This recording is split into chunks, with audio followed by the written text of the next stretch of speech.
Good evening, ladies and gentlemen. My name is Clay, and I am the Bucks believer. Brooke Lopez played some of his best offensive basketball in years in the first round against the Miami Heat. He took advantage of mismatches against players like Trevor Ariza en route to averaging 15.8 points and 6.8 rebounds on 58.5% shooting for Milwaukee in that series. Lopez has actually gotten far more involved on the offensive end ever since the All-Star break, as 6 of his 7 games scoring more than 20 points this year came after that break. He's done this while continuing to play stellar defense as well. Lopez isn't quite at his all-defense level of last season, but he still provides an excellent rim-protecting anchor for Milwaukee's D. Although the defensive end is usually regarded as the stronger one for Lopez, it is also the end where there are the most questions about his play in the playoffs. The reason for that is his play style. Lopez is a drop coverage big man, which is a bit of a dying breed in today's NBA. The largest reason for these postseason failures of drop coverage bigs is the development of shooters, pull-up shooters especially. If a big man stays in the paint to protect the rim against the pick and roll, most, if not all, pick and roll ball handlers can make them pay with a pull-up jumper in the mid-range. This can be particularly troubling and likely will be for Brook in the Bucks' upcoming second-round series against the Brooklyn Nets. The Nets have 4 of the best shooters on the planet in Kevin Durant, Joe Harris, Kyrie Irving, and James Harden. Brooklyn will almost certainly be looking to expose Lopez whenever possible. Brook is going to have to prove that he can credibly stay on the court despite being the constant target of Brooklyn's quartet of shooters. I think most people think Lopez is dead meat in this series, but I actually think he's got a solid chance of hanging in there. Throughout the regular season, Lopez was asked to step out of his comfort zone quite a bit. The Bucks often had him creep up out of the paint and pick up pick and roll ball handlers closer to the level of the screen. That's not something we had seen over the past couple of years, so to see Mike Budenholzer adjust and try to make that development was certainly welcome for most Bucks fans. In matchups against Damian Lillard and Steph Curry, Brook even went all the way up to the level of the screen and hard hedged, preventing those star guards from getting off open looks. Milwaukee also had Lopez do far more switching than ever before, and at times they even allowed him to guard perimeter players on an island after switches. Oftentimes, these schemes were not successful for the Bucks. Lopez was usually exposed as a fish out of water when asked to guard on the perimeter. Perhaps the best example of this was an April 29th loss to Houston where the Bucks surrendered 50 points to Kevin Porter Jr. Milwaukee switched every screening action in that game, oftentimes forcing Lopez to guard Porter one-on-one on the perimeter. This resulted in a variety of moves from Porter, such as stepbacks and drives to the basket, as he continually cooked Lopez en route to his career-high scoring night. This is just one example of Lopez's failures defending on the perimeter. There were multiple times he allowed opponents to score easy baskets or miscommunicated on a switch, leaving his man open for an easy dunk throughout this season. However, as the saying goes, what doesn't kill you makes you stronger, and Lopez did eventually get stronger guarding perimeter players. This new skill was on display against the Miami Heat in the first round of this year's NBA playoffs. While Lopez usually defended in the comfort of his drop coverage, there were also times where Milwaukee asked him to step out of the paint and defend a little bit further out towards the perimeter. The most common of these situations came against Miami fast breaks. When the Heat were able to put the Bucks in a scramble situation, Lopez occasionally would find himself on a Duncan Robinson or a Goran Dragic. Lopez did an adequate job of moving his feet and keeping those guys in front of him until the Bucks could coordinate a switch for him to get back onto a big man. Lopez, for the most part, passed this test in his series against Miami.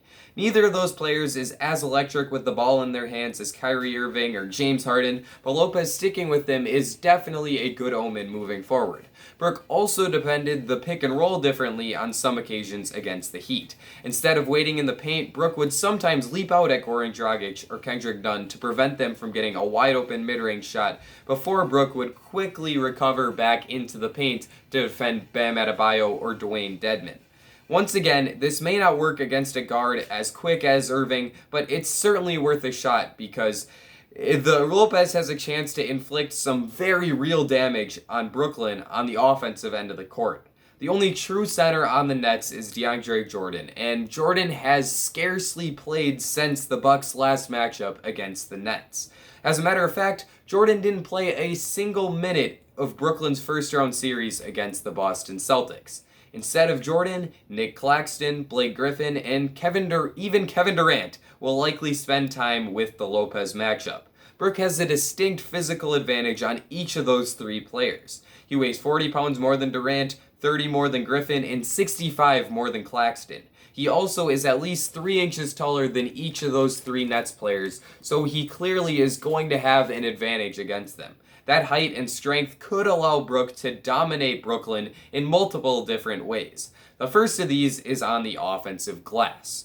Lopez averaged 2.3 offensive rebounds per game against Miami, and that came while he was playing against an all-star big man in Bam Adebayo.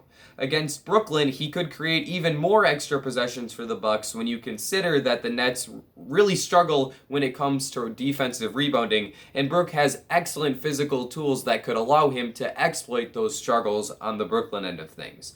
Lopez can also beat Brooklyn in the pick and roll. The Bucks have used Brook more and more as a rim runner in that pick and roll set with really high levels of success ever since the All-Star break. As Jrue Holiday and Chris Middleton have improved their passing chemistry with Lopez, that's become a go-to play for Milwaukee. It seems that Lopez catches a lob or two from that duo just about every single game, and that usually results in an easy dunk attempt for Lopez right at the basket, creating 2 easy points for Milwaukee. The play can be very efficient, in particular against Brooklyn, who doesn't have the necessary length to discourage those lobs on the Milwaukee end of things. So we've already got offensive rebounding, and when you add on the rim running to that, Lopez can be very lethal against Brooklyn. A third offensive area that the Bucks could frequently utilize Lopez is in the post. Lopez has fleshed out his post game further in recent weeks and is particularly talented at punishing switches. If the Nets try to switch Milwaukee's pick and roll actions, Lopez will easily be able to pound their guards in the paint to create easy shots for himself at the rim. Brook also has a few go-to post moves that could allow him to have some one-on-one opportunities against the players that Brooklyn would prefer him be matched up against in the trio of Durant, Griffin, and Claxton. He has a stellar jump hook with either hand and has shown the ability to make the Dirk shot or a one-footed contested fadeaway. Because of all of those offensive skills, by all those offensive skills, I mean the offensive rebounding, the rim running, and the post moves, Lopez has a chance to have some monster games for the Bucks in this series against Brooklyn.